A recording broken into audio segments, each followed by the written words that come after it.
si Marcos about sa Russian-Ukraine war sometime in November 2022. Alright?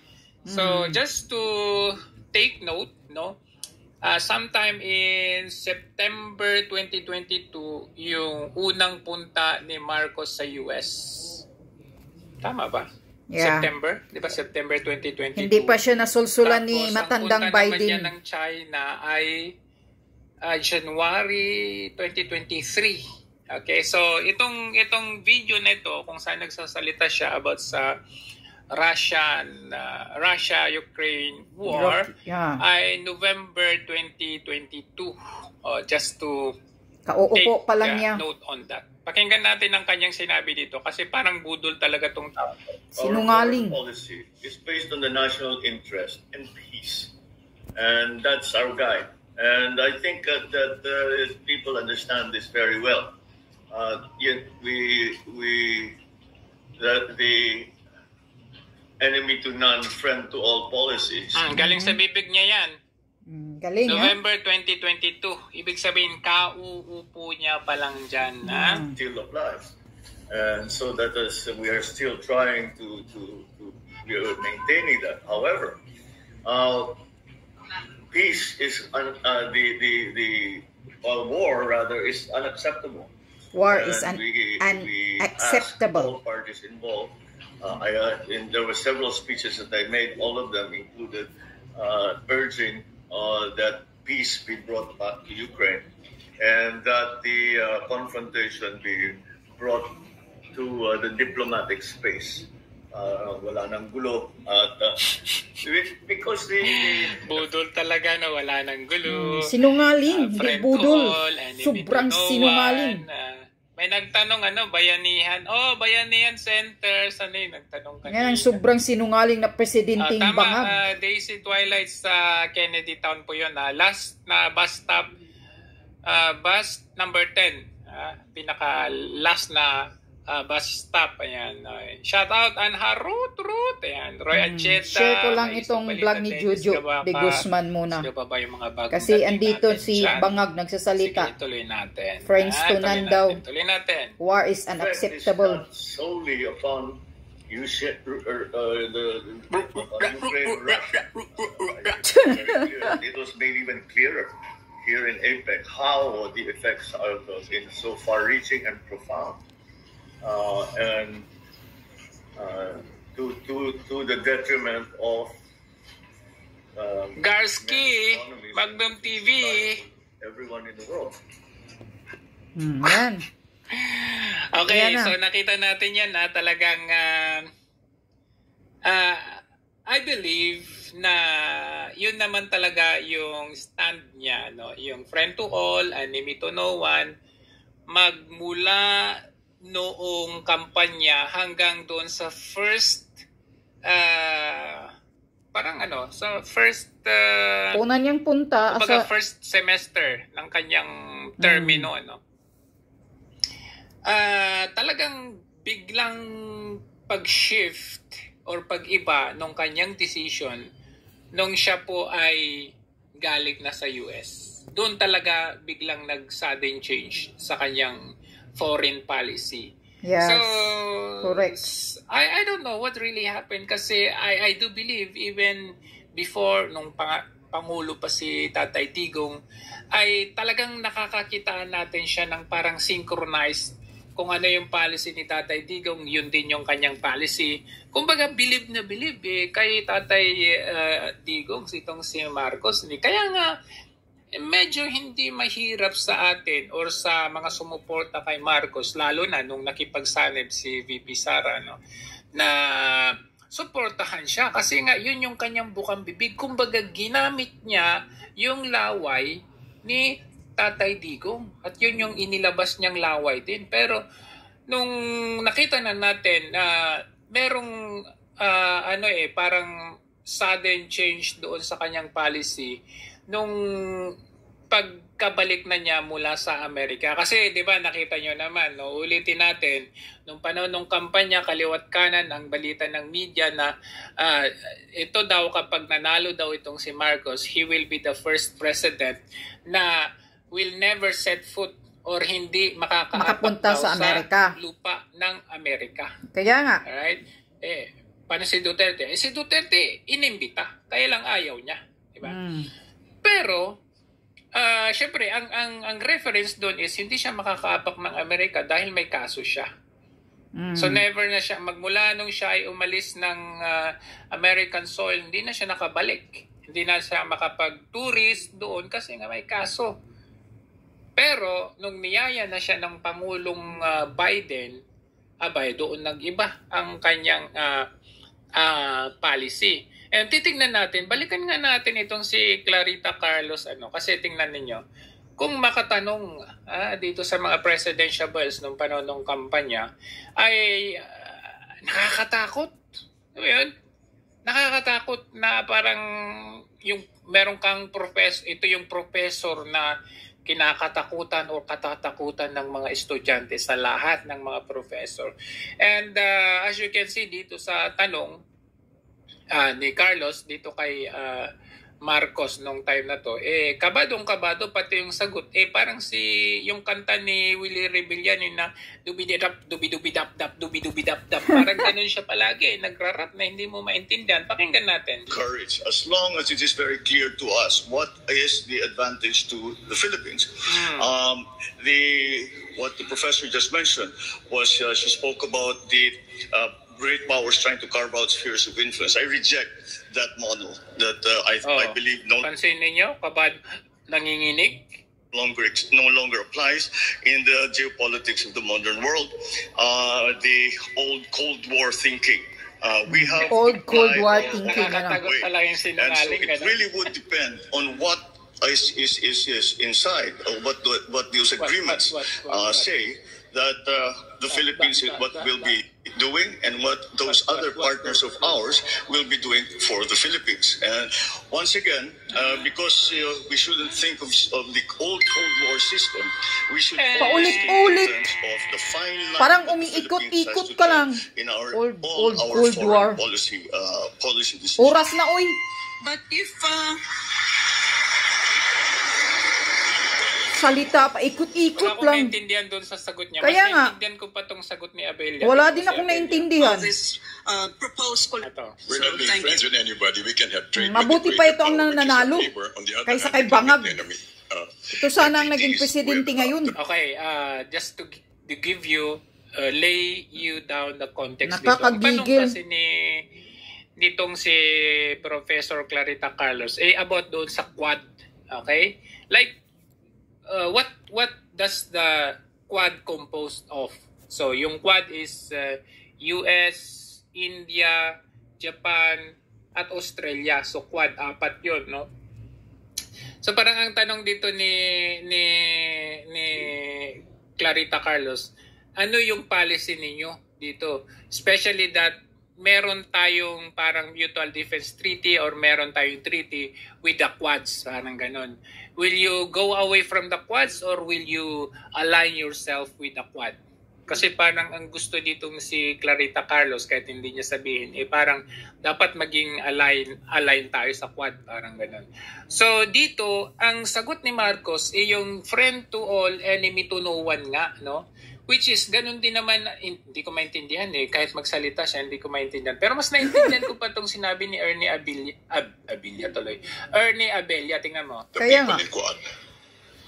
Yeah, well, the reason why, and this is for all the candidates, I asked this question is that right now, I'm sure the big powers are trying to carve their own spheres of influence.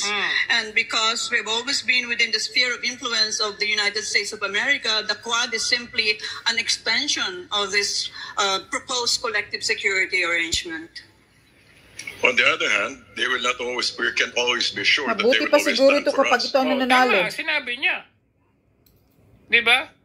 Sabi natin, security, when we align ourselves with the Quad, we will maintain security, yung ganito, ganyan. Sabi ni Abelia, on the other hand, hindi naman tayo makakasiguro na talaga tayo matutulungan. Kaya nga. Which is tama, ang sinabi niya, ang sagot niya.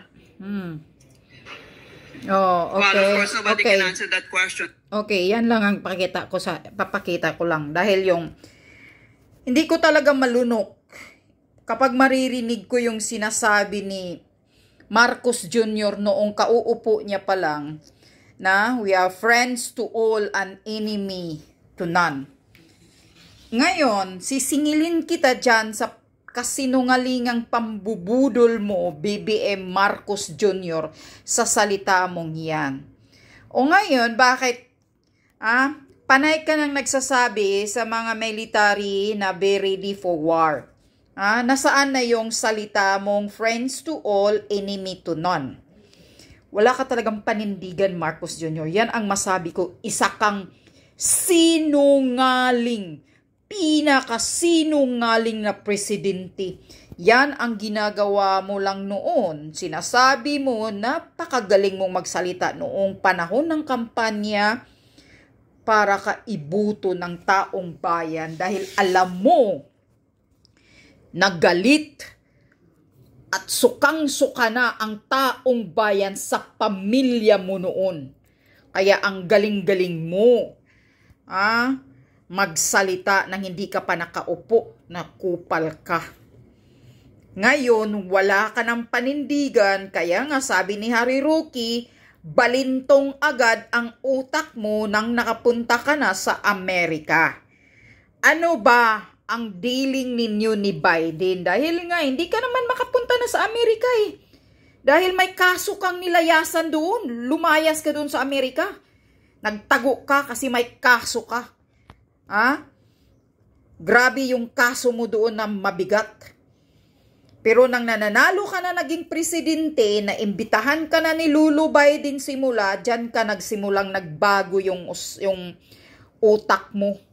Ano ba ang ugnayan ninyo ni Biden? Ano ba ang dealing ninyo ng Amerika? Kapalit ba to? Natanggalin yung kaso mo doon? Tapos magsunod-sunuran ka sa utos nila? Iyon ba ang dealing ang ano ninyo ni Biden sa iyo, Marcos? Dahil kayo mismo, hindi ka na makabalik sa Amerika noon. Dahil may kaso ka at yung pa doon, marami kayong kaso doon. At saka yung kaso mo doon na yung yung drugs ata yun. Baka mayroon yun. Tapos nang pabalik-balik ka na, simula nang nakapunta ka ng isang beses, pabalik-balik ka na doon. Ano ba talaga ang usapan ninyo? Ano ang dealing ninyo ni Biden na hanggang ngayon na para talagang wala ka ng pakialam sa mga Pilipino?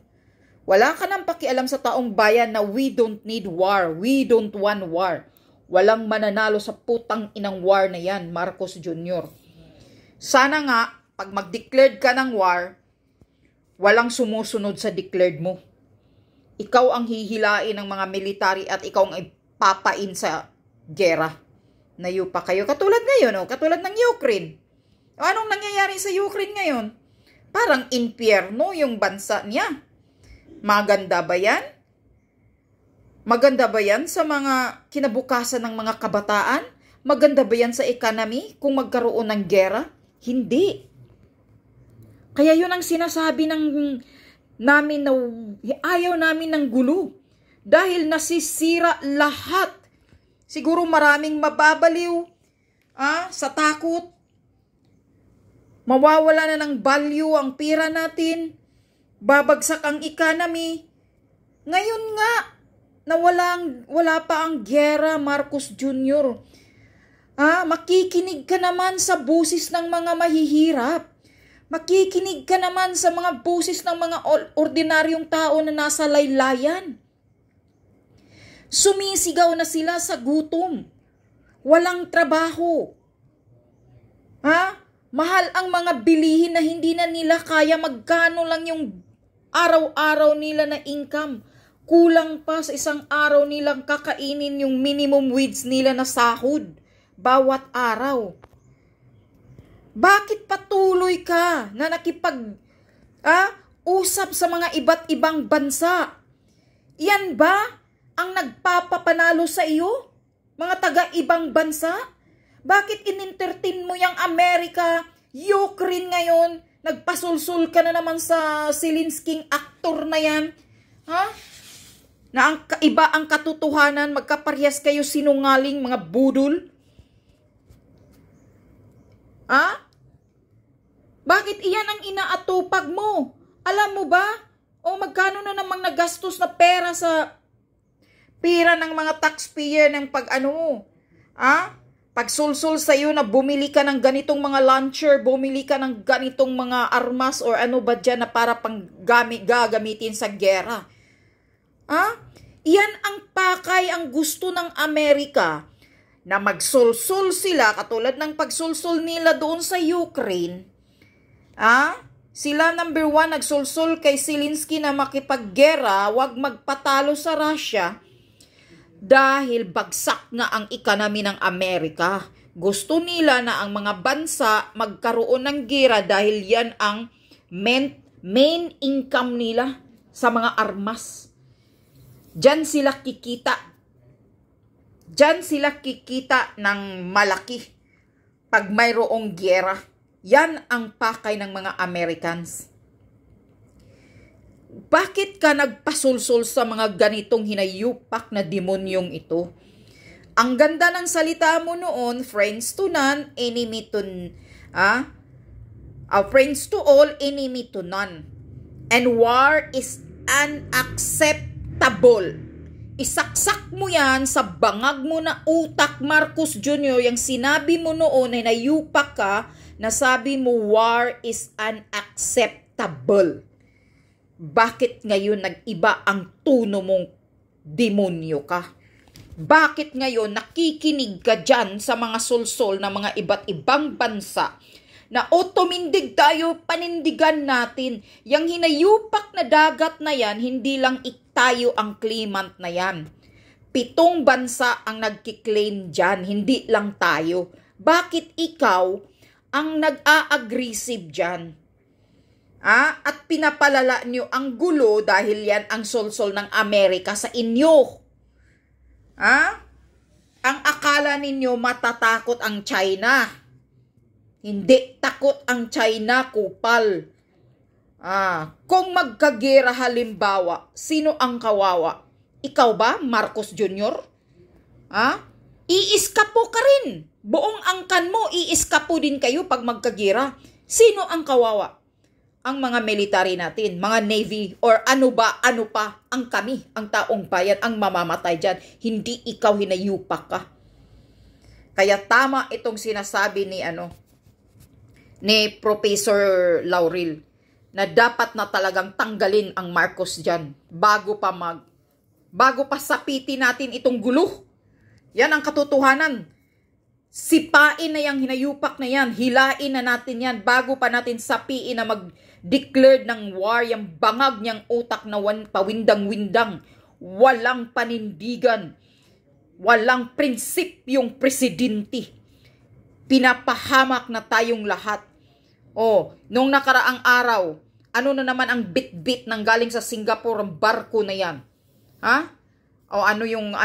Barko na dumating dyan? Ano na naman ang bit-bit doon? Sinisekrito nyo pa, sabi ni Harry Roque, yung pagdating ng missile launcher na yan? Bakit nagpalagay kanyang missile launcher na yan? Nagaling sa Amerika. Tinatago nyo sa taong bayan. Kaya nga, sinisibak nyo si Governor Mamba dyan sa Cagayan. Dahil tutol siya dyan sa mga American military dyan. Ayaw niyang maglagay ng ganun. Ginamit nyo ang area dyan. Kaya sinibak nyo kasi ang gusto nyo na ipinapalit nyo dyan, yung sunod-sunuran sa gusto mo, Marcos. Gusto mo rin maging bangag ang utak ang nakaupo dyan. Kaya sinibak mo suspindi kunuhay si Mamba.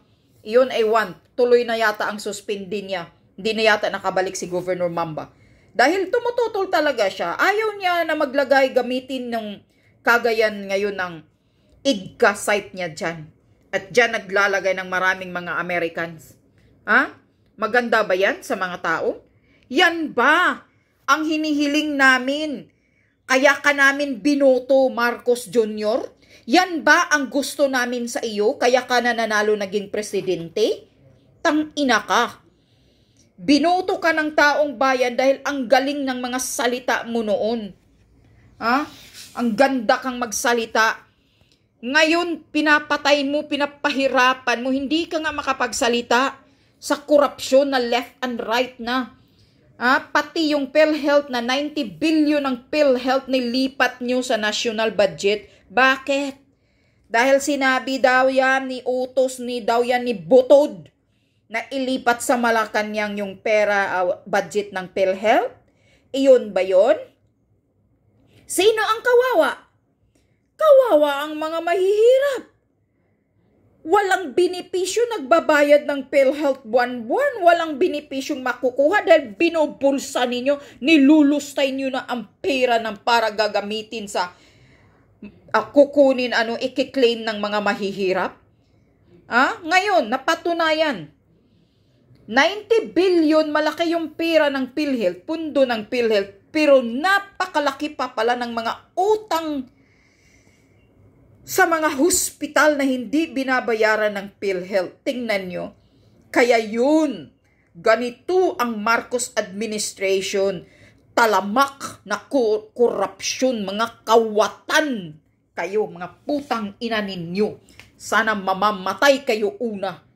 Mga politikong kawatan. Kayo ang unang mamamatay sana mahospital nang mararanasan nyo na yupak kayo. Kaya pala, pag magpa-hospital yung mga mahihirap, kailangan magdeposito. Noon na na nga yan ni Tatay Digong na pwede ka nang magpa-hospital, bawal na ang mag-deposit Iyon yung kay PRRD noon. Hindi na pwedeng mag-deposit. Kailangan asikasuhin ka ng doktor una. Wala na yung deposit. Ngayon ganon pa rin. Bumalik tayo sa dating dilawan. Magkaparehas lang kayo. Dilawan style. Na pag walang pirang, magpapadoktor, ang nagkasakit, mamamatay na lang. Ngayon, marami palang pundo, na booking pala kayo. Malaki ang pundo, 90 billion. Tinatago nyo sa publiko para hindi nyo mababayaran, hindi makaklaim yung mga hospital na malaki ang utang pa ninyo sa hospital pala. Ilang milyonis o bilyonis ba siguro yun sa private at government hospital. Ang laki ng utang ng putang inang PhilHealth, hindi binabayaran. Kahit pala may 90 billion na pundo dyan. Kundi ba kayo mga walang hiya? Wala kayong pakialam sa taong bayan talaga. Sana yung pira na yan, binigay sa mga mahihirap, yung mga nagkasakit, binigyan nyo ng malaking benepisyo. Para naman, hindi mamamatay sila ng simple na sakit, kahit nilalagnat lang, mamamatay na. Dahil yung mga paracetamol, sobrang mahal. Pagdating sa hospital, napakamahal yung charges nila ng mga gamot. Tapos yung hospital pala, kaya pala nagmamatigas yung mga hospital, kaya pala kasi hindi nyo binabayaran, PhilHealth, daming utang pa ninyo, napakalaki. Mga walang hiya kayo, wala kayong malasakit. Putang ina ninyo talaga ang gobyernong ito. Yan ang masasabi ko, sinungaling ka, budol ka talaga Marcos Jr. Wala kang pakialam sa mga hinaing ng taong bayan. Iyang panggigipit mo ngayon sa Maisog Rally. Bakit takot ka sa Maisog Rally? Anong kinatatakutan mo? Takot ka na malalaman ng buong bansang Pilipinas kung ano ang pagkapresidente mo?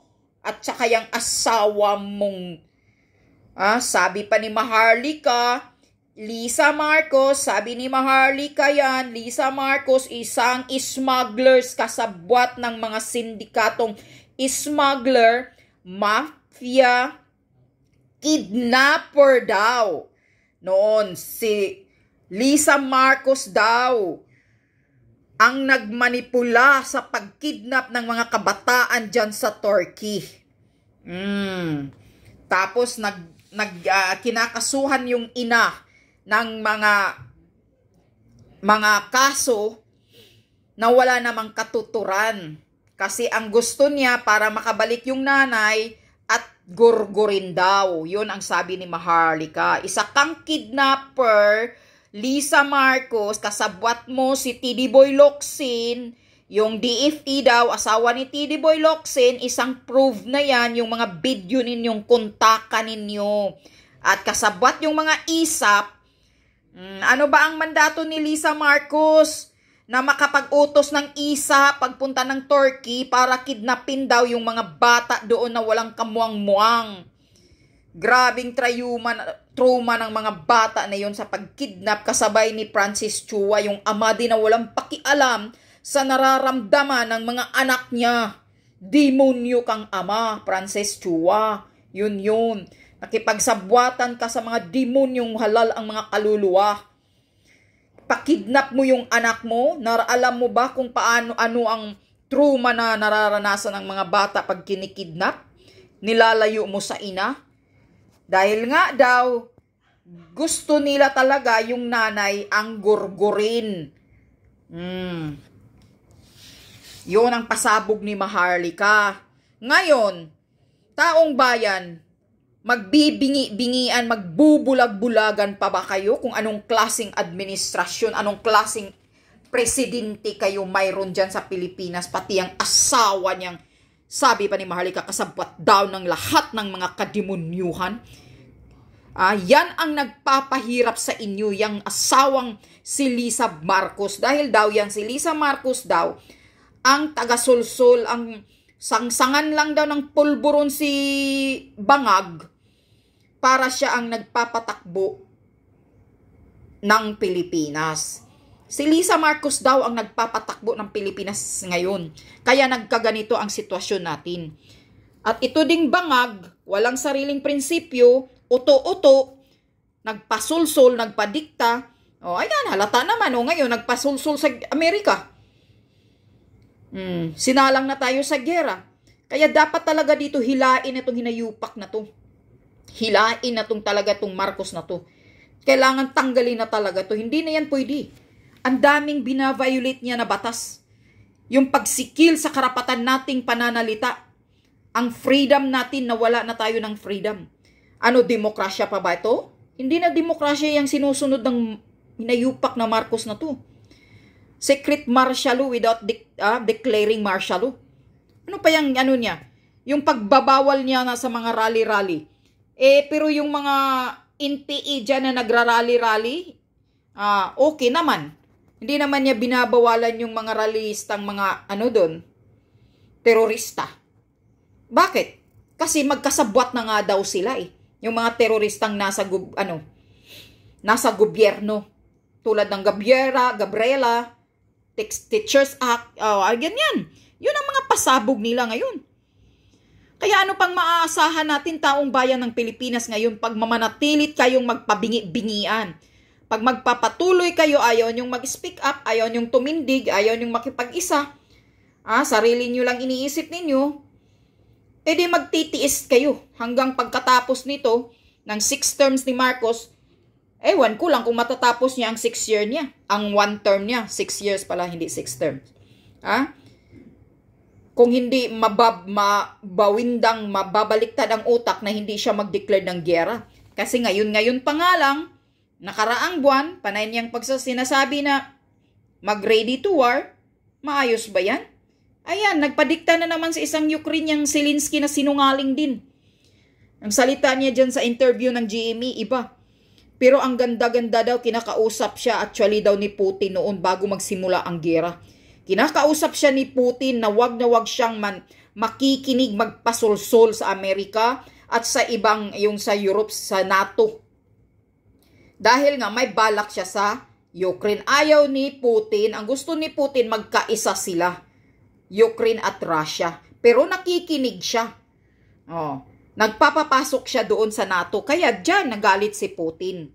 Tapos ngayon, iba ang biglaan na lang daw, iba ang salita ni Zelensky, biglaan na lang daw silang binumba ni Putin. Isa din sinungaling ito.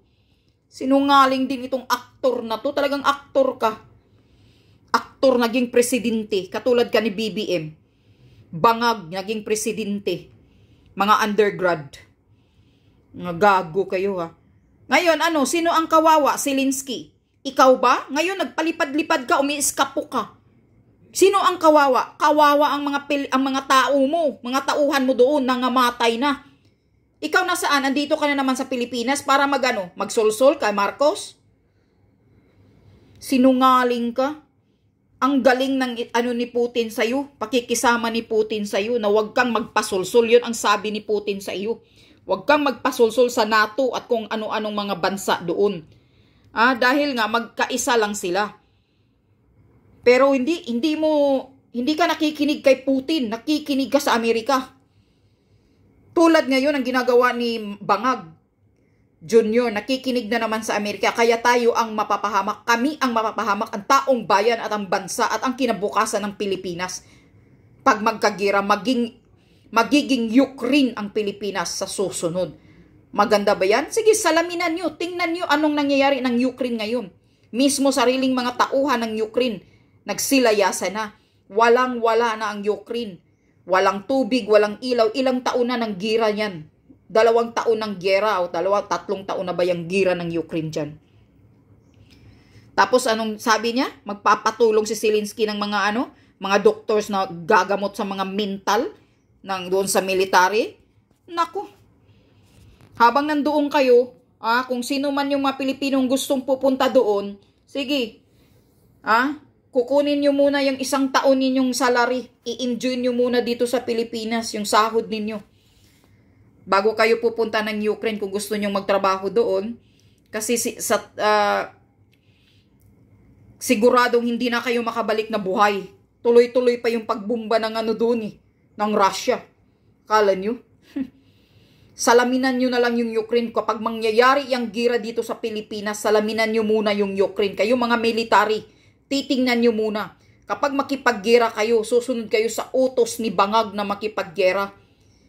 Sisiguraduhin na lang ninyong magtago kayo para mabubuhay kayo at magagampanan yung kinabukasan ng mga anak ninyo. Kasi siguradong patay kayong lahat. Patay kayong lahat. Hindi natin kaya ang China. Superpower yan. Yan ang katotohanan. Kaya wag na lang kayong magtapang-tapangan na susunod kayo sa utos ni Bangag kapag magsalita na gera. Tangina yan. Siya ang isasalang nyo. Siya ang ibabalan nyo sa kanyon, yung Marcos Jr. na yan. Siya ang pauunahin nyo doon. Kung gusto niya ng gera, sunod-sunuran siya sa utos ng Amerika. Sige, siya ang makipaggira doon. Huwag kayong susunod mga military. Pabayaan nyo siya. Tangina. Akala siguro niya maganda ang magkaroon ng gera. Tsaka yung salita niya lang, friends to all, enemy to none, nawala War daw is unacceptable katulad na nangyari ngayon sa Ukraine at Russia. Bakit nag-iba ang tono mo ngayon, Marcos Jr.? Bakit nagpapapasok ka na ng IDCA? Sa simula, pagpasok ng IDCA, yun pala. Nang unang pagpasok ng magtayo ng mga IDCA bases doon, ano ang sabi ni Bangag Marcos Jr.? Gagamitin daw natin yung IDCA sa mga kalamidad. Tingnan mo kung gaano ka sinungaling. Sobrang sinungaling ka sa taong bayan. Yang IDCA daw doon, mga IDCA bases, kaya daw pinapayagan niyang papasok sa Pilipinas yung mga Amerikano na magtayo ng IDCA para daw tutulong sa mga kalamidad ng Pilipinas. Para lang daw yan sila sa mga kalamidad, tutulong ng kung anong may mga bagyo, mga baha. Tutulong daw ang mga Amerikano, kaya naglagay ng IDCA. Ganyan ka, kabudol ka, sinungaling ka, tiyutang ina mo. Na presidente ka, bangag ka talaga ang utak. Niluluko mo talaga ang mga Pilipino. Tingnan mo, ang IDCA daw ay para lang daw sa mga kalamidad. Tutulong daw ang mga Amerikano sa kalamidad, sa mga bagyo natin, ganun. Yan ang unang salita niya. Kaya nagpapapasok siya ng IDCA. Tingnan nyo mga taong bayan kung paano tayo niluluko. Ginagago tayo ng presidente nating Bangag. Yan ba ang gusto nyong mananatili hanggang matatapos niya ang 6 years? Gusto nyo bang makatapos yung Bangag na ganitong sitwasyong pag-iisip ang binibigay sa atin? Sinungaling, budol, tinatago ang anong mga ginagawa nila dyan sa gobyerno. Ayaw niyang isasabi sa publiko. Katulad ng 90 billion na PhilHealth na pundo, tinatago lang na nilipat daw nila sa national budget. Sinungaling. Mga walang hiya talaga kayo. Nakapanggigil tong gobyernong ito. Nasa inyo yan, mga taong bayan. Kapag ayaw nyong mag-speak up, ayaw nyong tumindig, ayaw nyong makiisa, magbingi-bingian pa rin kayo, nasa inyo yan. Kayo rin ang mapapahamak sa ganitong presidente ninyo. Kayo rin. Ngayon nga, nahihirapan na kayo.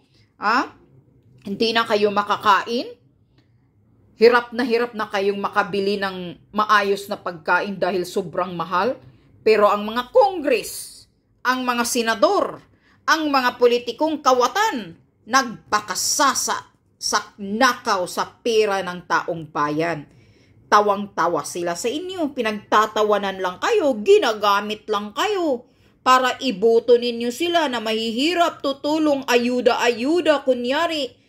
Para lang kunyari kayo boboto ulit kay Tambaloslos, kaya ginagamit na naman ang ayuda, gamit ng DSWD. Pira natin yan, mga taong bayan, kaya wag na wag kayong magpapasalamat. Mga nanay, mga tatay, wag kayong magpapasalamat sa mga politiko pag binibigyan kayo ng ayuda dahil pira natin yan. Dapat natin kukunin yan. Dahil sila nagpakasasa na, lumaki na ang tiyan ni Tambaloslos sa paglustay ng pera ng bayan. Yan yun. Kaya wag na wag kayong sasaya-saya pag binigyan kayo ng ayuda. Hindi yan sapat, hindi ganitong gobyerno ang gusto natin, kundi ang gusto natin, bigyan kayo ng maayos na trabaho, na maintain sa pangkabuhayan ninyo, hindi ayuda. Dilawan at ngayon, yan ang ginagamit nila para sisikat yung pangalan nila. Kaya wag kayong magpapasalamat sa mga putang inang politikong kawatan na yan. Ginagamit na naman kayo, mahihirap para pagdating ng election next year 2025, iboboto nyo na naman sila. Huwag kayong magpakatanga na ulit. Yan ang tandaan ninyo, mga mahihirap, mga taong bayan dyan sa laylayan. Huwag kayong magpakatanga na iboto nyo ulit ang itong lahat ng Marcos na ni Marcos, kasamahan niya ni Marcos na tatakbo sa 2025. Magising naman kayo, mamili naman kayo ng maayos na kandidato ninyo. Huwag yung basta-basta lang kayong bubuto dahil nakakasira sa kinabukasan nating lahat. Tingnan nyo, na binuto nyo ang Marcos na bangag na yan. Di lahat tayo damay-damay sa kahirapan ngayon. Hindi lang naman kayong bumubuto kay Marcos Jr., hindi lang naman kayo ang naghihirap ngayon eh. Damay lahat. Dahil sa isang pagkakamali ninyo. Yan yun. Kaya mag-iisip-isip kayo ng maayos.